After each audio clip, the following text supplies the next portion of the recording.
You have been locked in your home for days, but it's finally time to make a run for it and try to find some food before you starve to death. The only problem is that the streets are crawling with reanimated corpses of the dead. Damn it! They're meandering around in their sluggish pursuit of human brains. Maybe you call them walkers, ghouls, hungries, or the infected. But whatever you do, you must never violate rule number 1 of zombie fiction by actually calling them zombies, because we all have a tacit understanding that these stories only take place in alternative realities where nobody has ever heard of a zombie before. There are a myriad of different depictions of zombies in popular media. Sometimes they're fast and they possess superhuman strength, while more often they're barely mobile and struggle to even open a door. No matter how the zombies are portrayed, there is one thing that the humans in these stories all seem to have in common. It seems they're all made out of papier-mâché. Even the weakest, slowing-moving zombies have absolutely no trouble tearing a human literally in half in order to devour their fleshy insides. From personal experience, I can tell you that it's not that easy.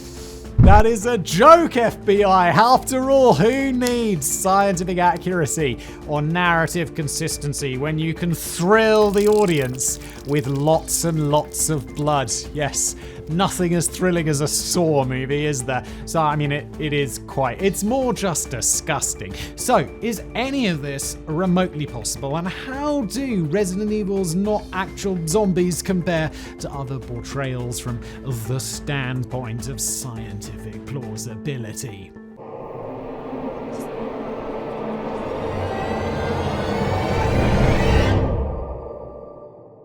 Traditional zombies are impossible. Look, there's an unfortunate truth that people don't like to hear. Traditional zombies, the kinds that are reanimated corpses, it's just not possible. There are a number of issues that prevent this from being a reality, namely death. Zombies are frequently depicted as quickly springing back to life and shambling towards potential victims, but this would be prevented by something called rigor mortis. You see, shortly after death, if you've seen an episode of CSI, you'll know this. Within a couple of hours, the joints are going to get all stiff and they're not going to be able to move, so the person comes back to life with their speeder just stuck there, not able to do anything, which is great. You'll be able to go get those snacks. But look, a body at room temperature will only normally experience rigor mortis for about 8 hours, but this would hardly make them an immediate threat. So look, rigor mortis, only a temporary problem. A much more permanent problem is the aforementioned death. You see, our bodies work because, well, we are alive, which is blindingly obvious, we know. But because our bodies are functioning, blood is carrying oxygen, nutrients, and waste where it all needs to go. Cells also undergo a natural process of dying off and being replaced so that we can remain looking, alive and healthy and not dead.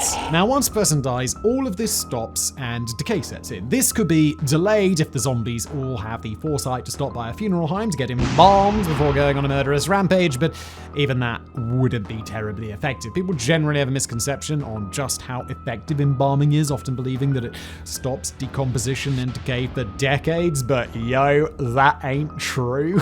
So without being treated, a body is going to begin decaying immediately. How fast or slow this process is gonna be depends on environmental factors, with hot humid areas resulting unsurprisingly in faster decomposition. Like on average, you could expect a reanimated corpse to last about a week or so before it deteriorated to the point where it was no longer able to keep itself upright, at least, at which point it would also be unlikely to be able to crawl towards you, which is also less scary. And look, embalming does slow down this process, but like we said, it's not by an awful lot. A typical embalming would give them anywhere for an extra few days to a week. By using especially large quantities of heavier chemicals than typical, this could be extended anywhere from 6 months to 2 years, but really, that's kind of a moot point since zombies are normally depicted as brainless and they wouldn't think to go get themselves embalmed. Now, there's another major problem with traditional zombie depictions, which is transmissibility. Zombieism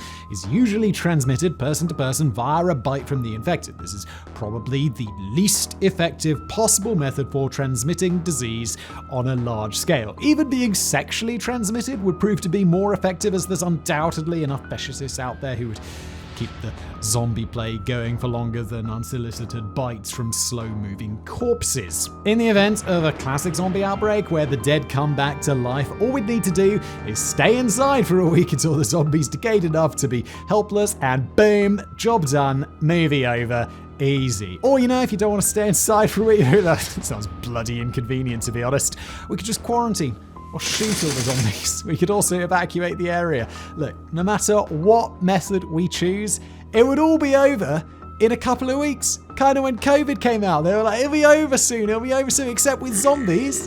It really works, because they're a bit rubbish. And if all of that wasn't enough to dispel the popular notion of reanimated zombies, there's one other tiny little detail, which is that there's no rational basis anywhere in nature for reanimated corpses being at all possible in any way whatsoever. The exact origin of the zombie myth isn't fully agreed upon, but it likely comes from either Haiti or Western Africa. However, these weren't even zombies in the way that we think of them today. These sort of OG zombies were people who were turned into slaves by witch doctors by the use of a combination of low doses of poison and hallucinogenic drugs. That sort of zombie is definitely possible. Movie zombies, no. The stories later evolved to include witch doctors using black magic to bring the dead back to life to use as their slaves, and those bat wings and mute eyes. Now, so the zombies that we think of today came later, which we're going to get to, but it's important to remember that these supernatural undead are not a part of nature, just waiting to make the jump into human hosts at all. Those zombie ants, not the same thing. Recently made a video about that elsewhere. Not the same. Look, those things often use chemicals or brute force to alter the behavior of a host organism. And look, despite people's love of referring to them as zombies in clickbait thumbnails, yes, I've done it. Am I ashamed? No, this is not a zombie. The tyrant virus and you.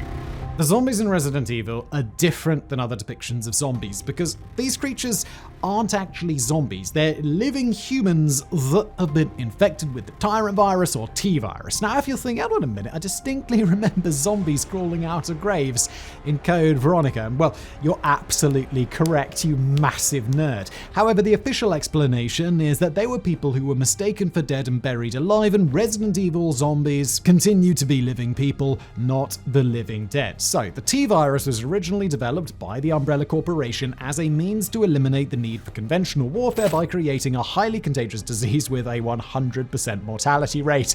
How the could that possibly go wrong? The plan was eventually deemed unfeasible because even if they were successful, such an effective disease would kill people too quickly to be able to spread to an entire target area. From there, they began genetically modifying the virus with the intent of creating bioorganic weapons or BOWs. These infected individuals would become exceptionally stronger and have the ability to stay alive despite organ failure, which sounds like a real winner. However, it also caused organ failure, and the resulting brain damage would lead to severe aggression and uncontrollable hunger to the point of cannibalism.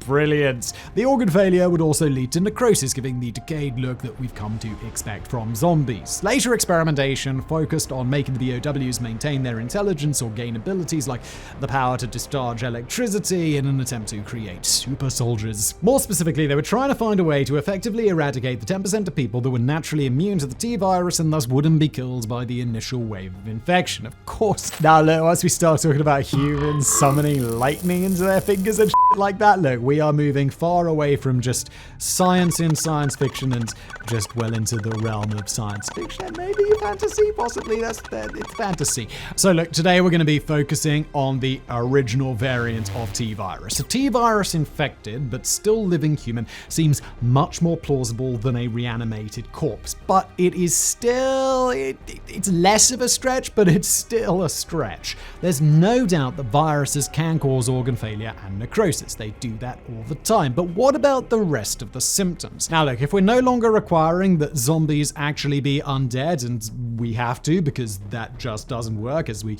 spent a good deal of this video explaining, are there any viruses that could turn a human into a Resident Evil style zombie? Well, no, not quite. We can actually get surprisingly close. Zombies in the real world.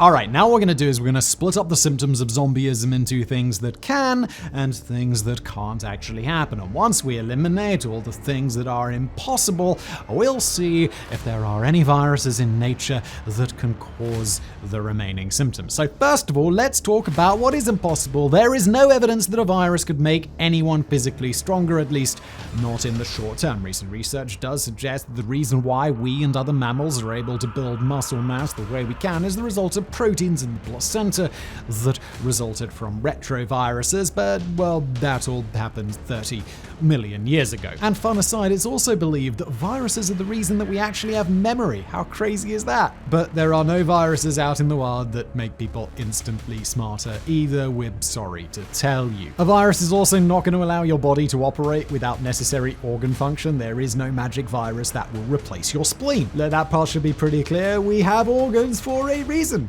Sure, you could have a normal life without an appendix and you can get by with only one lung or kidney, but for the most part, we need those organs to live. Seeing as any infections like the T-virus would still need a living host, the virus isn't going to be able to circumvent your body's need for a spleen. However, neither of these facts necessarily rule out the idea of a virus-based zombie. For example, a virus may not be able to make you physically stronger, but it can absolutely make you more aggressive.